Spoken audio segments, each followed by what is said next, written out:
And I got excited too, but I got my degree in human behavior and human development and have now, for the last 20 years, continued to try to keep up on the latest neuroscience and apply that into classroom practice. And what I have found is that there's three main areas that we need to keep in mind as educators about the brain. So in essence, this is kind of summarizing all the great information you've gotten over this weekend and some of the reading that you've done.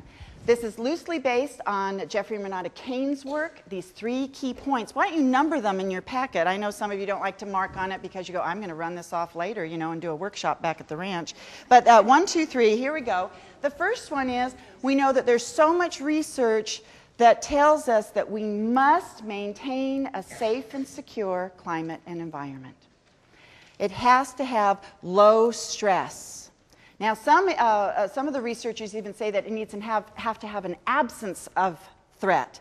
And I haven't found any place that has an absence of threat. There was one time on a Friday night in a hot tub with a margarita, but that's another story. I digress. So where at your school is it a safe and secure climate and environment? Is it the moment that the kids arrive?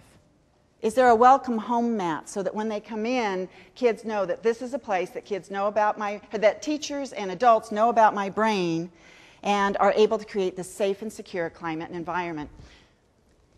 Sometimes at school, there are some demons. So this slide shows some things that plague kids. Now this is beyond then and different than bullies and all of that. But what are some things that stress kids out at school? So I have there grades, reading aloud, tests, competition, not being able to get drinks and food. Let's just look at the one on reading aloud as an example.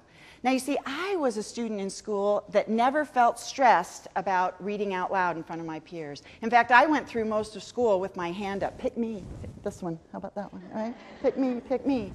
And yet my teaching partner, Robert, said, oh, he hated reading out loud. I would count ahead to see what paragraph I was going to get, hoping it was a juicy one. And then I'd volunteer to read out loud. Would you like that in a British accent or in a French accent? All right? Because I saw reading out loud as a performance opportunity. But Robert said that he would count ahead to see if he was going to get a little paragraph. He would trade seats because that really stressed him out, having to read out loud in front of his peers. But then you see up there it says silence, don't talk. Oh my gosh. If ever an instructor said, ladies and gentlemen, the next 20 minutes will be a silent work period, my reaction, ah! Because the idea of having to stay silent for 20 minutes was agony.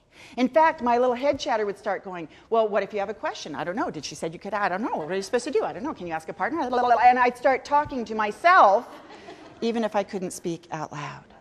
In a classroom, there are a variety of things that are demons for kids, that stress them out. Do you orchestrate a classroom that has balance? Do you have safe ways that kids can read out loud?